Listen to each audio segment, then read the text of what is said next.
اللہ تبارک و تعالی نے انسان کی جبلت اور طبیعت ایسی بنائی ہے کہ یہ دنیا میں جو بھی کام کرتا ہے اس کے دو پہلو ہوتے ہیں۔ ایک اس کام کی غرض و غایت ہوتی ہے اور دوسرے اس کام کی خاصیت ہوتی ہے۔ غرض و غایت تو مقصود ہوتی ہے لیکن خاصیت مقصود نہیں ہوتی۔ گویا کہ اس خاصیت کا وجود تو ہوتا ہے لیکن وہ خاصیت مقصود نہیں ہوتی۔ تو گویا کہ انسان کی زندگی کے جتنے اقوال، جتنے افعال، جتنے اعمال ہمارے سامنے آتے ہیں ان میں دو ہی چیزیں سامنے آتی ہیں۔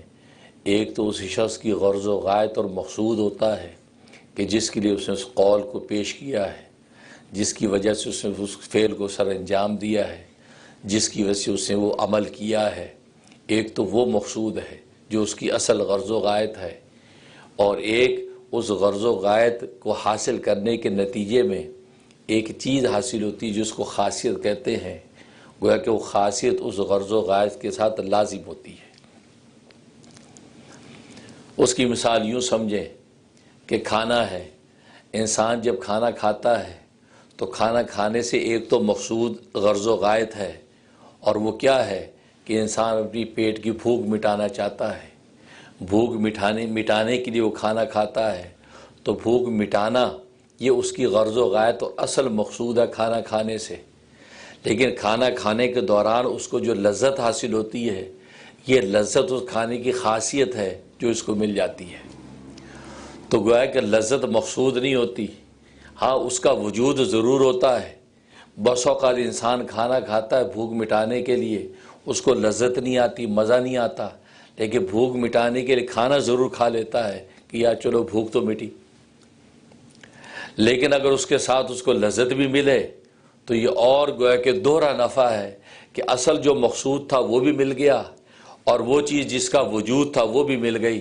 تو گویا کہ دوہرا نفع ہے کہ انسان ایسے کھانے کو زیادہ رغبت کے ساتھ کھاتا ہے۔ اسی طریقے سے پانی پینا ہے، انسان مشروب پیتا ہے، پانی پیتا ہے، اس سے اصل غرض و غایت تو اس کی اپنی پیاس مٹانا ہے۔ اپنی جو پیاس مٹانا مقصود ہے اس لیے پانی پیتا ہے، لیکن ظاہر ہے کہ پانی پینے کے دوران یا اس مشروب پینے کے دوران اس کو لذت اور مزہ بھی تو آ سکتا ہے۔ ایسا لطیف اور لذیذ شربت ہو جو اس کو پی رہا ہے تو اس کو پینے میں لذت بھی حاصل ہو رہی ہے، اور اس کی جو غرض و غایت ہے وہ بھی اس کو مل رہی ہے، یعنی اس کی پیاس مٹ رہی ہے۔ لیکن وہ لذت مقصود نہیں ہے۔ یہی وجہ ہے کہ بس اوقات انسان پانی پیتا ہے، نیم گرم پانی پی لیتا ہے یا گرم پانی پیتا ہے، کسی بھی وجہ سے مقصد اپنی پیاس مٹانا ہے، اس سے اس کو لذت مطلوب نہیں ہوتی۔ ہاں لذت کے بغیر اس سے پانی پیا، کیوں کہ مقصود حاصل ہو رہا ہے، اور مقصود کیا ہے؟ مقصود اس پیاس کا مٹا دینا ہے۔ اسی طریقے سے انسان سوتا ہے، سونے سے مقصود کیا ہے؟ انسان کی تکان دور ہو جائے، بدن میں نشاط پیدا ہو جائے، تر و تازہ ہو کر پھر نئے کام کے اندر جو داخل و شامل ہو جائے، یہ مقصود ہے۔ لیکن نیند کے دوران اگر اس کو لذیذ نیند بھی آتی ہے، خوبصورت خوابوں والی نیند آتی ہے، اور بہترین نیند، اس کی میٹھی نیند جس کو کہتے ہیں وہ آتی ہے، اور ایسی گہری نیند، اور اٹھتا ہے تو ایسا لگتا ہے کہ یار سونے کا مزہ آ گیا، کاش 2 گھنٹے اور ملتے پھر سو جاتے۔ تو اس کروٹ پہ سوتے سوتے دن گزر گئے، رات گزر گئی، یار اس کروٹ کا تو مزہ ہی نہیں لیا، کیسی پیاری نیند آئی۔ روز کا ہی ایک خطرہ پیدا ہوتا ہے۔ اب یہ نیند کا پیارا ہونا یہ مقصود نہیں ہے، یہ گویا کہ محمود ہے، یہ ایک خاصیت ہے، یہ اس کو حاصل ہو گئی، اس کو ایک ایکسٹرا نفع حاصل ہو گیا۔ لیکن اصل مقصود اس کا صرف نیند کرنا ہے کہ 10 گھنٹے سے 20 گھنٹے سے جاگا ہوا مجھے سونا ہے، اب سو گیا، کروٹیں بدلتا ہوا سو گیا، کچی پکی نیند سو گیا، 6-8 گھنٹے کے بعد اٹھ گیا، اب اگلے کام پہ چلا گیا۔ تو اسی طریقے سے یہ اقوال جو ظاہر کرتا ہے، اس کے اقوال کی بھی ایک خاصیت ہوتی ہے، ایک اس کی غرض و غایت ہوتی ہے۔ ایک بات اس لیے کہہ رہا ہے کہ اس کا یہ مقصد اور غرض و غایت ہے، لیکن اس مقصد کے ساتھ ساتھ ایک ایکسٹرا جو نفع وہ بھی حاصل ہو جاتا ہے۔ تو بالکل اسی طریقے سے انسان کی زندگی کے کسی بھی قول کو لے لیں، کسی بھی فعل کو لے لیں، اس کی ایک اصل غرض و غایت ہوتی ہے، جس کو آج کی زبان میں گول کہتے ہیں کہ میرا یہ گول ہے، لیکن اس گول کو حاصل کرنے کے دوران بہت سی چیزیں اس کو ملتی رہتی ہیں، وہ اس کا گول نہیں ہے، لیکن ظاہر ہے کہ اللہ تبارک و تعالیٰ ان چیزوں کو انمول بنا کے اس کو عطا کر دیتے ہیں۔ تو بالکل اسی طریقے سے انسان دنیا کے اندر سفر کرتا ہے۔ اب ایک شخص جو سوچتا ہے کہ میں نے فلاں ڈیسٹینیشن پہ پہنچنا ہے، اب راستے میں اللہ تبارک و تعالیٰ اس کو حسین و عجیب مناظر دکھا رہے ہیں، بہترین نظارے دکھا رہے ہیں، آبشاریں نظر آ رہی ہیں، لیکن وہ اپنی گاڑی میں بیٹھا ہوا کسی بھی طرف متوجہ نہیں ہو رہا، دیکھ کر بس حظ لے رہا ہے، دیکھ کر لطف اٹھا رہا ہے، لیکن وہ ٹھہرتا نہیں ہے کہ چلو یار اس خوبصورت وادی کے اندر 2 گھنٹے گزارتے ہیں، نہیں بھی مجھے ڈیسٹینیشن پہ پہنچنا ہے، وہاں میرا کام ہے، یا وہاں میرے عزیز ہیں، یا وہاں فلاں کو ملنا ہے، تو اس کی نظر وہیں پہ ہے، کیونکہ غرض و غایت سفر کی وہ ہے۔ یہ درمیان میں جو چیزیں اس کو نظر آ رہی ہیں سفر کی خاصیتیں، یہ اس مطلوب نہیں ہے، مقصود نہیں ہے، ہاں ان کا وجود ہے، کیونکہ اللہ تبارک و تعالی نے فطرت کا نظام ہی ایسا رکھا ہے کہ انسان کسی بھی ایک چیز کو حاصل کرنا چاہتا ہے تو اس کے درمیان میں بہت سی چیزیں اس کو عطا کرتے رہتے ہیں۔ تو گویا کہ تکوینی امور جتنی کائنات کے اندر جتنے امور نظر آتے ہیں، ان سب کے اندر یہ اصول کار فرما ہے کہ کسی کام کی ایک غرض و غایت ہے اور ایک اس کام کی خاصیت ہے۔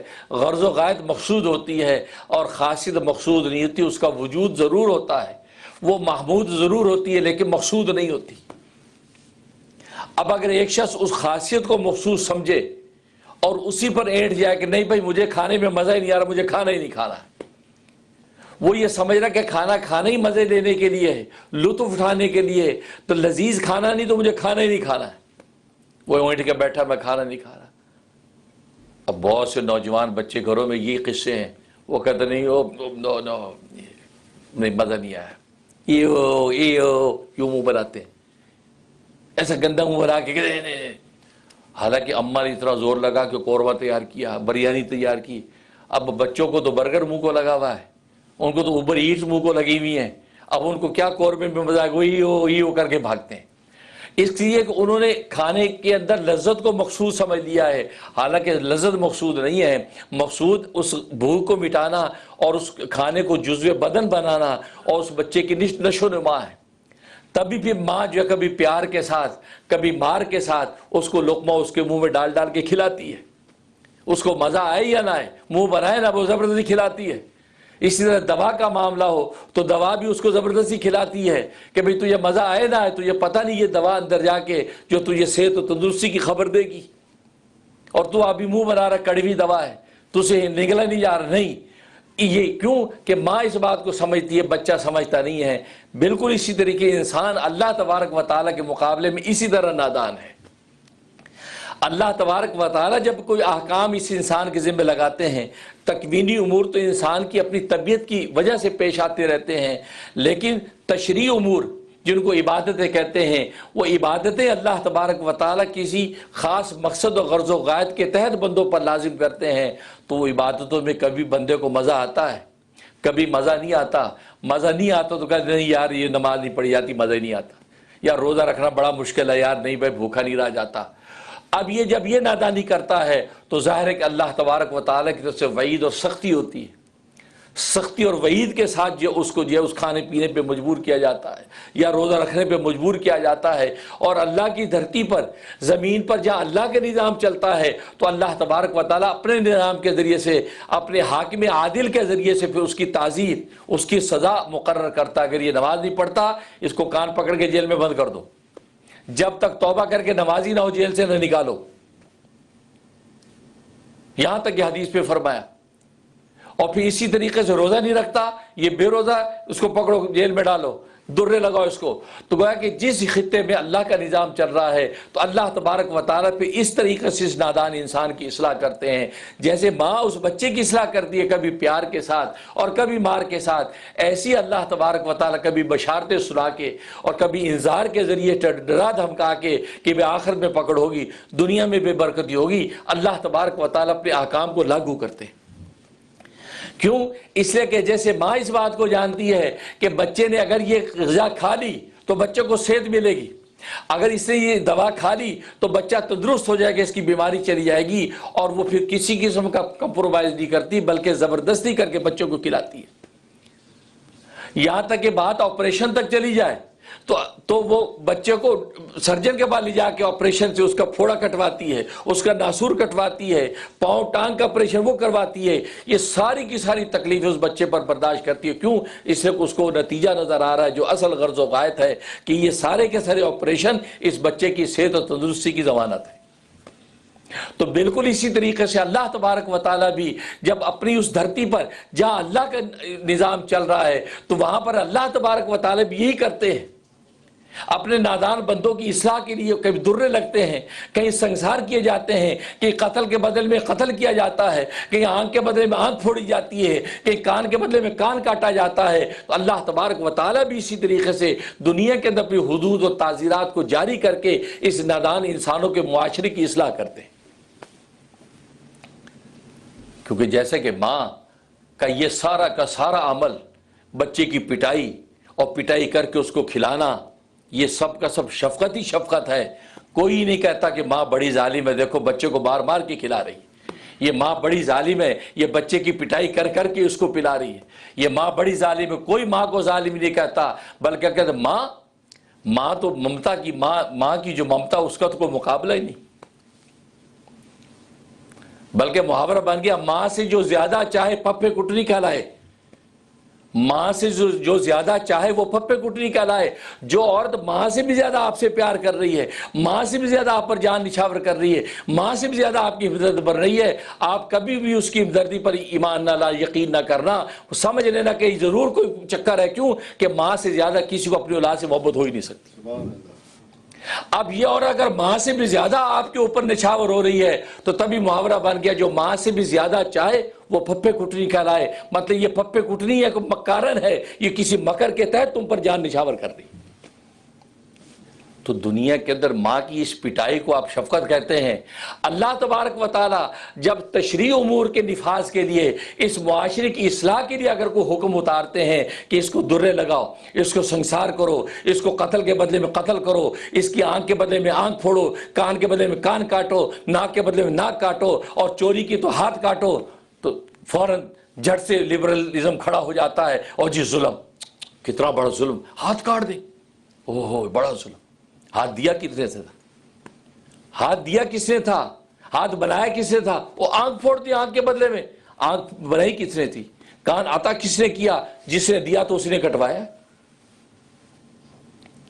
ہاتھ نہ آپ نے بنایا، نہ سرجن نے بنایا ہے، نہ آپ کی طبی. ورنہ کتنے لوگ ہیں کہ جو لنجے پیدا ہوتے بغیر ہاتھ کے پیدا ہو رہے ہیں، ان کا ہاتھ کیوں نہیں بنایا ڈاکٹر نے؟ کیوں نہیں بنایا ماں کی ساری جو آرگنز نے؟ کیوں نہیں بنایا باپ کی اسپنز نے؟ کیوں نہیں بنا؟ اس کے ہاتھ کیوں نہیں بنے؟ یہ اندھا نابینا پیدا اور اس کی آنکھیں نہیں بنی، کیوں نہیں بنی؟ اس لیے کہ بنانے والے نے بنائی نہیں. تو معلوم ہے ہمارا وجود اور وجود کا ایک ایک بال یہ اللہ تبارک و تعالیٰ کی رحمت و قدرت سے تخلیق پکڑتا ہے. دنیا کی کوئی طاقت اس کو تخلیق کا وجود نہیں دے سکتی. جب اللہ تبارک و تعالیٰ اس تشریع امور کے نفاذ کے لیے اور امن عامہ کے لیے معاشرے میں امن و نفاذ کے لیے جب حکم دیتا ہے کہ اس چور کے ہاتھ کاٹ دو، تو پھر بڑھ کے آپ کیوں کہتے ہیں جی یہ تو ظلم ہو گیا؟ جہاں ماں نے پکڑ کے پٹائی کی تو بچے کی، تو وہاں تو ظلم نہیں ہوا. وہاں تو کہتے نہیں ماں کی شفقت، اوہ ماں کی شفقت کوئی پہنچ نہیں سکتا. اور جبکہ اللہ کی شفقت کا عالم یہ ہے کہ صحیح بخاری کی حدیث ہے، صحیح بخاری کی حدیث ہے 100 رحمتیں اور شفقتیں ہیں اللہ کے خزانے میں. 100 شفقتیں اور رحمتیں ہیں، جن میں سے ایک رحمت اور شفقت دنیا میں اللہ نے اتاری ہے. جس شفقت کو پوری کائنات کے ذرے ذرے میں تقسیم کر دیا ہے. جس رحمت اور شفقت کا اثر ہے کہ ماں اپنے بچوں سے پیار کرتی ہے، درندے اپنے بچوں سے پیار کرتے ہیں، جانور اپنے بچوں سے پیار کرتے ہیں. اس ایک شفقت کا اثر ہے. ان میں سے پتہ نہیں کروڑواں اربواں حصہ اس درندے کو ملا ہے. وہ شیر جو چیرنے اور پھاڑنے والا ہے، وہ اپنے بچوں کو شفقت کے ساتھ لے کے اٹھا کے جا رہا ہے. ماں شفقت کر رہی ہے اپنے بچوں پر. اس ایک شفقت میں سے 1000ویں کروڑویں حصے کا اثر یہ ہے. اور اللہ تبارک و تعالیٰ کے پاس حدیث میں فرمایا کہ 99 شفقت اور رحمتیں اللہ نے اپنے پاس رکھی ہیں، جن کے ذریعے سے اللہ تبارک و تعالیٰ بندوں پر رحم کرتے. اب بتائیے آپ ماں کی ایک شفقت، وہ ایک میں سے پتہ نہیں کتنا حصہ اس کو ملا، اس پر آپ کہتے ہیں نہیں جی ماں کی ممتا پر شک نہیں کر سکتے. ماں سے جو زیادہ چاہے وہ پھپھے کٹنی کہلائے. تو یہاں پہ آپ کہیں نا اللہ سے بھی جو زیادہ چاہے تو وہ بھی مکار کہلائے. کیونکہ اللہ جب کہہ رہا ہے چور کے ہاتھ کاٹ دو، آپ کہیں نہیں نہیں نہیں، اللہ یہ اللہ تو ظلم کر رہا ہے، میں اس درد نہیں، ہاتھ نہ کاٹو یار، ہاتھ کتنا یار کام کا ہے۔ امام شافعی فرماتے ہیں کام کا تھا، چوری کی تو پھر کام کا نہیں رہا، چوری کی تو کام کا نہیں رہا۔ کہا کہ ملازم کام کا ہوتا ہے جب تک دیانت دار ہے، اور جب بددیانتی کی تو یہ اب کام کا نہیں رہا۔ تو ہاتھ جب تک دیانت دار تھا، امین تھا، تو یہ کام کا تھا، اور جس دن اس سے خیانت کی فرمایا کہ یہ بے کام کا ہو گیا، اس کو جزو سے کاٹ دینے کے قابل۔ تو اللہ تبارک و تعالیٰ بھی اسی طریقے سے جب احکام دیتے ہیں، اور جبکہ اللہ کی شفقت رحمت کتنی 99 اللہ کے پاس، اور حدیث پہ فرمایا کہ اگر کفار کو اللہ کی 99 رحمتوں اور شفقتوں کی خبر ہو جائے کہ جس رحمت اور شفقت کو اللہ کل روز قیامت میں بھی ظاہر کریں گے، تو کافر جہنم کے عذاب سے مطمئن ہو جائے، جہنم کا عذاب سے مطمئن ہو جائے، وہ سوچے کہ کوئی پرواہ نہیں۔ یہ اللہ جس کے پاس 99 رحمتیں اور شفقتیں ہیں، اور قیامت میں اس کا مظاہرے کرے گا، تو پھر مجھے اپنے کفر شرک کو ڈرنے کی ضرورت نہیں، اس رحمت و شفقت کا انشاءاللہ میں بھی محمل بن جاؤں گا، یعنی اس کو اپنے کفر پہ اطمینان ہو جائے۔ اتنی رحمت شفقت اللہ کے پاس ہے۔ تبھی تو ایک صحابی نبی کریم صلی اللہ علیہ وسلم کے پاس آئے، یا رسول اللہ صلی اللہ علیہ وسلم، یہ آخرت میں جو حساب کتاب ہوگا، آخرت میں جو حساب کتاب ہوگا یہ کون لے گا؟ کہا کہ اللہ دے گا۔ اللہ؟ یہ کون سا اللہ؟ یہ وہی اللہ جو دنیا میں جس کی ہم عبادت کرتے ہیں، یہ وہی اللہ ہوگا جو آخر میں حساب کتاب لے گا؟ ہاں ہاں بالکل وہی خدا ہے جو آخر میں حساب کتاب لے گا۔ کہا کہ الحمدللہ اب مجھے جہنم میں جانے کا کوئی ڈر نہیں ہے، اب مجھے مغفرت کے حوالے سے کوئی پریشانی نہیں ہے۔ رسول اللہ پوچھا اے شخص تو اس بات پر کیوں مطمئن ہو گیا؟ کہا کہ میں اس لیے مطمئن ہوں کہ دنیا میں اس کی اتنی نافرمانیاں کرتا ہوں، اتنے گناہ کرتا ہوں، اتنی معصیتیں کرتا ہوں، وہ پھر بھی عزت و محبت سے رزق مجھے کھلا رہا ہے۔ کل اللہ کے پاس جاؤں گا تو کیا اللہ ظلم کرے گا؟ جو اللہ دنیا میں باوجود بغاوتوں معصیت و گناہوں کے پردے ڈالے ہوئے ہے اور مجھے رزق عزت کی دے رہا ہے، دنیا سمجھتی ماشاءاللہ بڑے اللہ والے ہیں، وہ لوگ عزت محبت ہے، تو جو اللہ دنیا میں ستاری کا پردہ تانے ہوئے ہے تو کیا خود اس کے پاس جائیں گے تو کیا وہ چاک کر دے گا؟ نہیں، اسی ستاری میں انشاءاللہ میری بخشش کر دے گا۔ دیکھو نیک گمان کیسا قائم کیا کہ دنیا میں وہی اللہ ہے تو وہی آخرت میں ہوگا، پھر پرواہ نہیں۔ اور حقیقت ہے انسان اگر اس پر مراقبہ کرے کہ یار میرا یہ گناہ، میرا یہ گناہ، میری یہ بغاوت، میری یہ اللہ کے رسول کی سنت کو میں نے پامال کیا، میں نے یہ سوچے، اور بھی ادھر سوچے اللہ کی رحمت، اللہ کا فضل، اللہ شفقت، دنیا میں عزت، رزق، سوچے تو کہا کہ یار یہ اللہ ایسا شفیق ہے جو دنیا میں ایسا ستاری کا پردہ تانے میں ہے، جب مجھے پتا ہے گناہ کا اور اس کو پتا ہے۔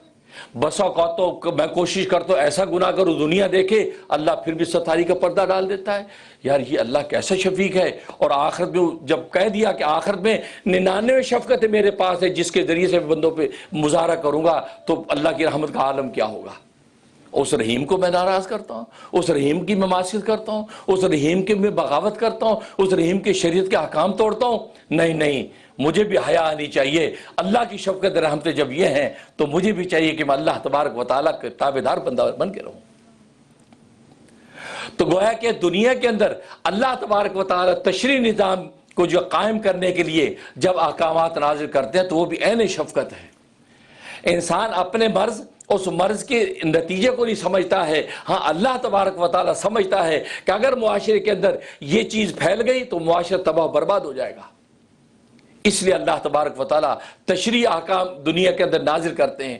تکوینی نظام انسان اپنی طبیعت کے تحت قائم کرتا ہے، اور تشریعی نظام اللہ تبارک و تعالیٰ احکام شریعت کے ذریعے دنیا کے اندر نازل کرتے ہیں تاکہ اللہ کی دھرتی پر اللہ کے نظام بلند ہو جائے۔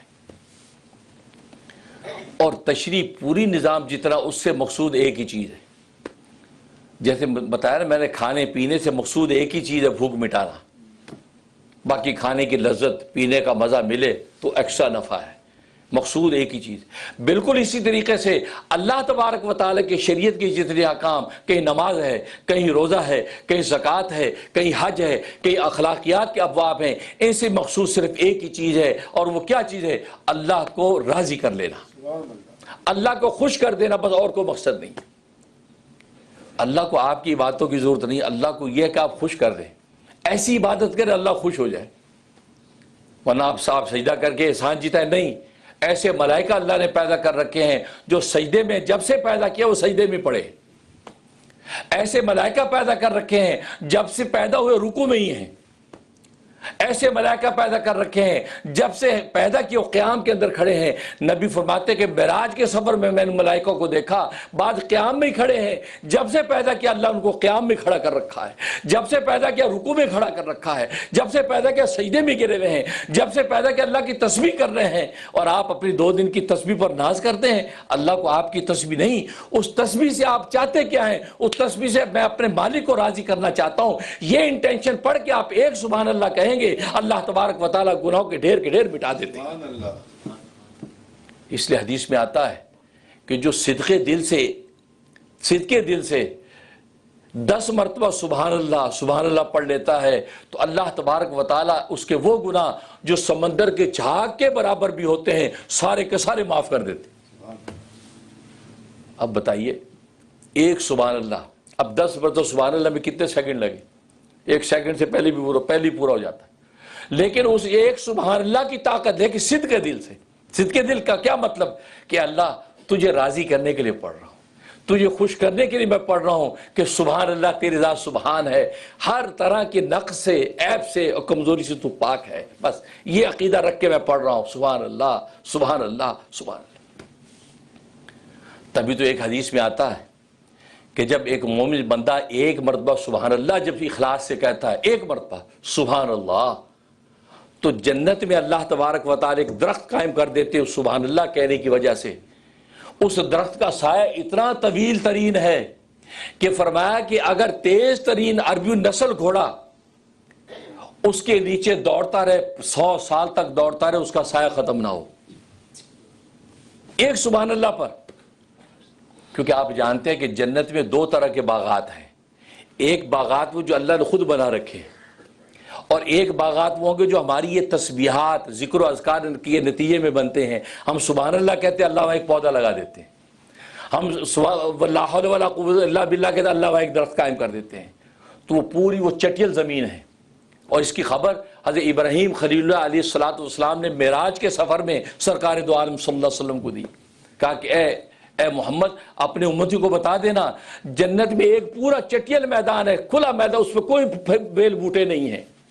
وہ کھلا میدان وہ تمہاری تسبیحات سبحان اللہ والحمدللہ ولا الہ الا اللہ واللہ اکبر ولا حول ولا قوت الا باللہ العلی العظیم استغفر اللہ ربی من کل ذنب واتوب الیہ. فرمایا یہ جو تسبیحات تمہارا امتی پڑھے گا، اللہ ان تسبیحات کے نتیجے میں اس چٹل میدان کے اندر پودے لگائیں گے، باغ لگائیں گے جو اس کے اپنے پڑے ہوئے کی بنیاد پر لگے ہوں گے.